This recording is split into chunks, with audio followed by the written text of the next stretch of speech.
Below is a clear, exam-oriented and detailed explanation of defamation, structured exactly as asked and suitable for LLB, Judiciary, UPSC, State PCS answers. Defamation. Defamation is a civil wrong, tort, as well as a criminal offense under Section 499 of the Indian Penal Code. In the law of torts, it protects a person's reputation, which is regarded as a valuable personal right. Meaning, libel and slander. Meaning of defamation. Defamation is the publication of a false statement concerning a person, which injures his reputation in the eyes of right-thinking members of society. Winfield's definition. Defamation is the publication of a statement which tends to lower a person in the estimation of right-thinking members of society generally. Forms of defamation. Defamation is of two kinds. 1. Libel. Libel is defamation in permanent form. Examples: written statements, newspapers, books, letters, printed posters or pamphlets, cartoons, photographs, electronic publications, emails, social media posts, blogs. Characteristics of libel. Permanent form. Actionable per se, damage is presumed. Both civil and criminal liability possible. Case law. Yusupov v. MGM Pictures Limited. 1934. A film portraying a woman as being raped was held to be libel though communicated through pictures. 2. Slander. Slander is defamation in transient or temporary form. Examples: spoken words, gestures, signs. Characteristics of slander. Temporary form. Generally requires proof of special damage. Exception: actionable per se in certain cases. Slander actionable per se when it imputes 1. A criminal offense. 2. A contagious disease. 3. Unchastity or adultery of a woman. 4. Unfitness in profession or trade. Case law. T.V. Ramasubba Iyer vs. A.M.A. Mohindeen, A.I.R. 1971 Mad 198. Distinction between libel and slander. Basis: libel, slander. Form: permanent, temporary. Basis: libel, slander. Proof of damage not required. Required, except cases above. Criminal offense yes. Generally no. Examples: newspaper, online post, spoken words. B. Essential conditions of defamation. To establish defamation, the plaintiff must prove all the following essentials. 1. Defamatory statement. The statement must lower the reputation of the plaintiff in the estimation of society. It may expose him to hatred, ridicule or contempt, injure his professional reputation, cause others to shun or avoid him. Case law. Sim v. Stretch, 1936, test whether the words would lower the plaintiff in the estimation of right-thinking members of society. 2. Reference to the plaintiff. The statement must refer to the plaintiff directly or indirectly. Plaintiff need not be named. It is sufficient if reasonable people can identify him. Case law. Hulton and Company v. Jones, 1910. Even though the author did not intend to defame the plaintiff, liability arose because readers believed it referred to him. 3. Publication. The defamatory matter must be published, i.e., communicated to at least one person other than the plaintiff. Mere writing is not enough. Communication to a third party is essential. Case law. Pullman v. Hill, 1891. 4. False statement. Truth is a defense. Therefore, the statement must be false to constitute defamation in tort law. 5. Injury to reputation. Actual loss is presumed in libel. In slander, special damage must usually be proved. See, defenses to defamation. Even if all essentials are satisfied, the defendant is not liable if any valid defense is established. 1. Justification by truth. Truth is a complete defense in civil defamation. The defendant must prove that the statement is substantially true. Motive is irrelevant. Case law. Alexander v. North Eastern Railway Company, 1865. In criminal defamation, truth must also be shown to be for public good. 2. Fair and bona fide comment. A fair comment on a matter of public interest is protected. Essential conditions. 1. It must be a comment, not a statement of fact. 2. It must relate to a matter of public interest. 3. It must be fair. 4. It must be made without malice. Examples: criticism of government actions, review of books, films, or public performances. Comment on conduct of public officials. Case law, Kemsley v. Foot, 1952. 3. Privilege. Privilege protects statements made on certain occasions. A. Absolute privilege. Statements made in certain situations are completely protected, even if false or malicious. Examples: parliamentary proceedings, judicial proceedings, statements by judges, lawyers, witnesses in court. Case law, Veeraswamy v. Natesan, Madras HC, B. Qualified privilege. Statements made in discharge of a legal, moral or social duty to a person having corresponding interest. Protection is lost if malice is proved. Examples: employer giving reference, complaints to authorities, reports of public meetings. Case law, Adam v. Ward, 1917. 4. Consent. If the plaintiff consents to the publication, he cannot later complain. Example: agreeing to publication of an interview, allowing a photograph to be published. Consent must be free, informed, specific. 5. Apology. An apology may reduce damages, sometimes avoid liability if promptly and sincerely offered. Under defamation laws, press and media laws, however, apology is not a complete defense, only a mitigating factor.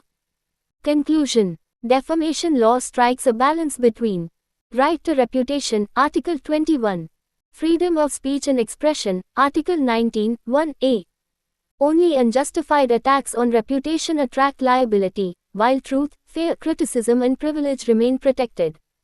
If you want, I can also provide short notes, case law only answers, comparative chart, IPC vs tort, judiciary means ready answer, MCQs or problem-based questions.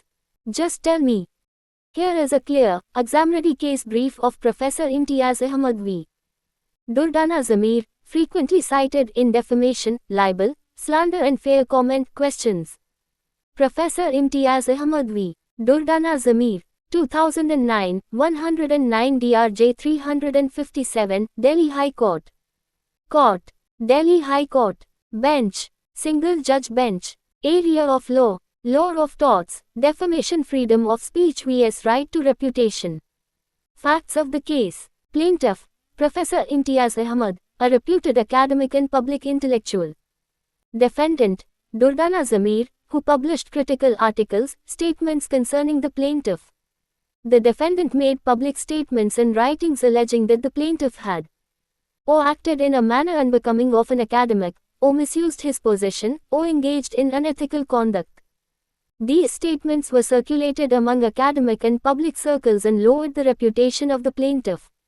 The plaintiff filed a civil suit for defamation, claiming, or the allegations were false, or they harmed his academic and social reputation. Issues before the court. 1. Whether the statements made by the defendant were defamatory. 2. Whether the defendant could claim the defense of fair and bona fide comment. 3. How to balance freedom of speech with the right to reputation. Contentions. Plaintiff. The statements were false and malicious. They were statements of fact, not opinion. They caused serious injury to professional reputation. Defendant. The statements were fair comment on a matter of public interest. The plaintiff, being a public figure, was open to criticism. Freedom of expression under Article 19, 1a, was invoked. Judgment, decision. The Delhi High Court held in favor of the plaintiff. Ratio decidendi, legal principles. 1. Right to reputation is a fundamental right. Reputation is part of Article 21, right to life and personal liberty. Freedom of speech is not absolute and is subject to reasonable restrictions. 2. Distinction between fact and comment. Fair comment must be based on true facts. Statements presented as facts, if false, cannot be protected as fair comment. Mere labeling of defamatory statements as opinion does not grant protection. 3. Malice defeats fair comment. The court found lack of good faith. The statements were motivated and reckless. Presence of malice destroys the defense of qualified privilege and fair comment. 4. Public figures are not fair game. Even public figures are entitled to protection against baseless attacks. Criticism must be reasonable, factual, and in public interest. Held. The statements were defamatory. Defense of fair and bona fide comment was rejected. Defendant was held liable for defamation.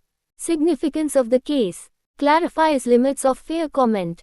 Reinforces right to reputation as a constitutional right. Important authority on academic and professional defamation. Frequently cited in defamation questions, media law, freedom of speech jurisprudence. Key takeaway for exams. Freedom of speech does not protect false statements of fact made with malice, even against public figures. One-line exam-ready note. Professor Imtiaz Ahmad V. Durdana Zamir, 2009. False and malicious allegations against a public intellectual are defamatory. Fair comment requires good faith and factual foundation. If you want short case note, here is a precise, exam-oriented case note on Tushar Kanti Ghosh v. Beena Bhowmik, a classic Indian authority on defamation, libel, publication, and liability of editors, printers. Tushar Kanti Ghosh v. Beena Bhowmik, 1953, 57 CWN 378, Calcutta High Court. Court. Calcutta High Court. Area of law. Law of torts, defamation, libel, liability for publication of defamatory matter. Facts. The defendant was associated with a newspaper in which an article was published.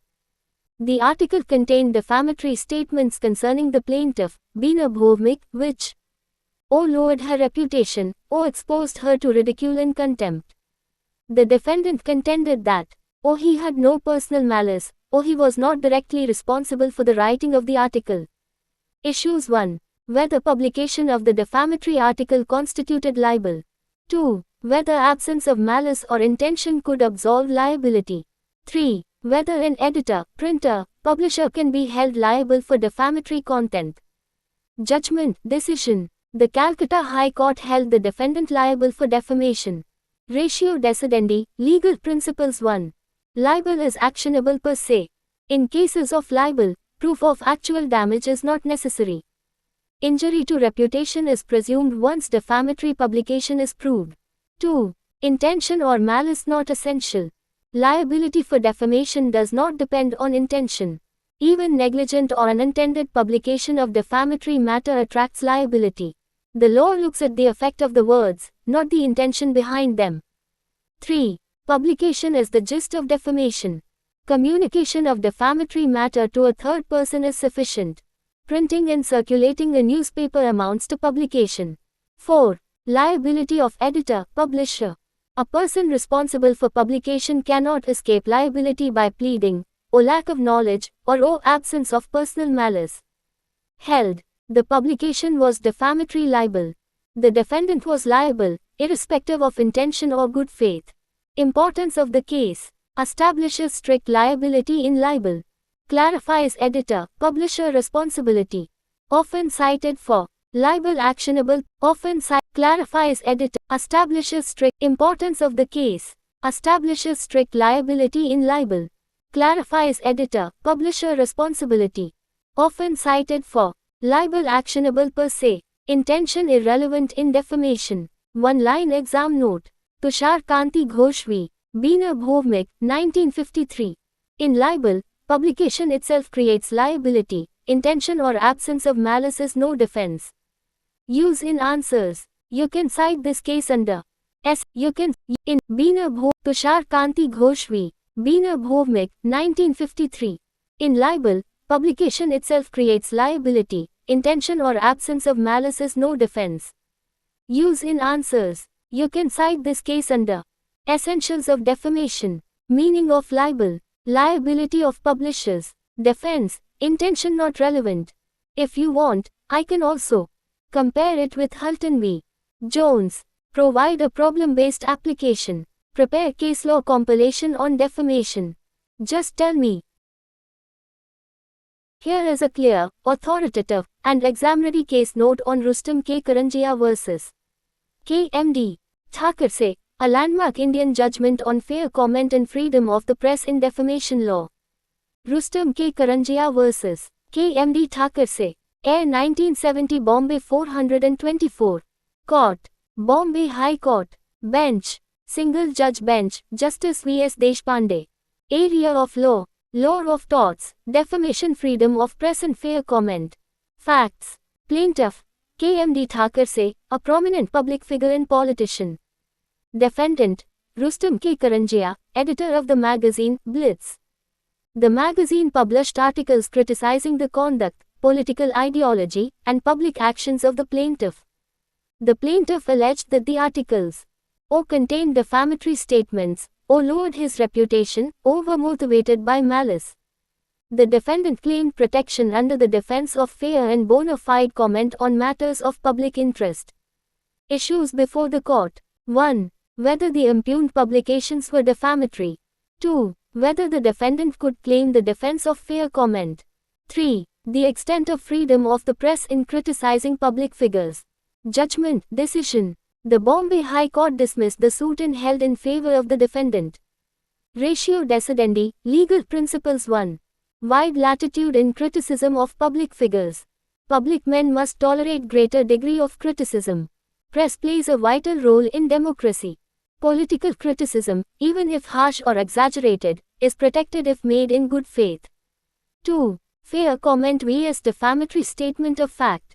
Fair comment must be an expression of opinion, not an assertion of fact, or based on true or substantially true facts, or on a matter of public interest. Strong, exaggerated, or sarcastic language does not by itself make the comment unfair. 3. Absence of malice. Malice destroys the defense of fair comment. Mere hostility or dislike does not amount to malice. Plaintiff failed to prove malice. 4. Freedom of press. Freedom of the press is a facet of Article 19, 1a. Courts should not unduly restrict political criticism. Held. The publications were fair comments on matters of public interest. No defamation was made out. Suit was dismissed. Importance of the case. Leading Indian authority on fair comment. Recognizes robust political criticism. Balances Article 19, 1a, and reputation. Frequently cited in media law, defamation defenses, freedom of press cases. Key quotation, paraphrased. Fair comment does not require moderation or restraint so long as it is honest and made in public interest. One-line exam note. Rustam K. Karanjia vs. KMD Thakurse, 1970. Political criticism of a public figure, if honest and in public interest, is protected as fair comment even if harsh.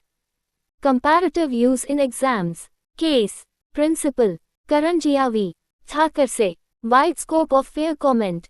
Professor Imtiaz Ahmad v. Durdana Zamir malicious false facts not protected.